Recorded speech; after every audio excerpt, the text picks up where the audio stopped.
Hey everyone, I'm at UBS Arena following the Islanders' 3-2 defeat to the Montreal Canadiens, this one coming in the shootout.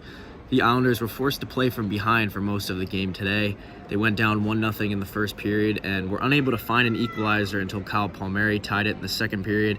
It's Palmieri's third goal in his last 3 games, and after missing a lot of time to start the season and really struggling in the first year of his new contract with the Islanders, it's good to see him heating up of late, and if the Islanders want to make a run here at the end of the season, they're going to need him to continue this play.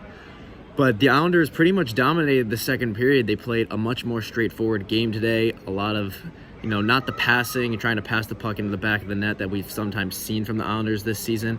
It was a lot of, forecheck, get in the zone, retrieve pucks, and get pucks on net. And it seemed to be paying off for them. Unfortunately, Sebastian Aho, he takes a penalty with a few minutes left in the second period. That really kills the Islanders' momentum. It allows the Canadiens to steady themselves, to reset. And while the Canadiens did not score on that power play, a few minutes later, with just over a minute left in the second, Josh Anderson gave Montreal a 2-1 lead on a goal that Ilya Sorokin would definitely like to have back. It was from right along the goal line. It went over Ilya's shoulder. And then in the third period, it was much of the same in the second period, where the Islanders were the better team. They were pressing. It looked as though Montreal was going to be able to hold on for a 2-1 win in regulation when Brock Nelson scooped up a loose puck and put it behind Andrew Hammond to tie the game at 2 and to salvage a point for the Islanders, who, coming into this game, playing a Montreal team who just ended a 10-game losing streak. For a team who wants playoff aspirations like the Islanders, they were really hoping for the 2 points today. They could not get it.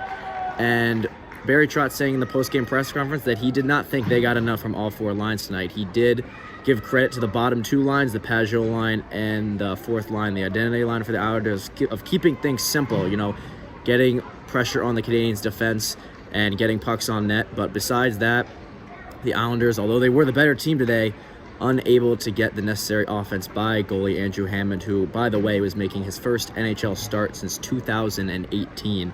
And he certainly looked like he did not miss a beat today, getting the Canadiens their second straight win after, as I just mentioned, losing 10 straight. The Islanders will now go out west. They'll take their California road trip starting in Washington versus the Seattle Kraken on Tuesday. They will not be back here until March 3rd, where they kick off a pretty lengthy homestand. So Chris and I will have you covered for that. Jack Roche, Samantha Bohr also going to tag in for a few games here and there. But until then, once again, a 3-2 loss for the Islanders in the shootout today at UBS. For WFUV Sports, I'm Tyler Mooney.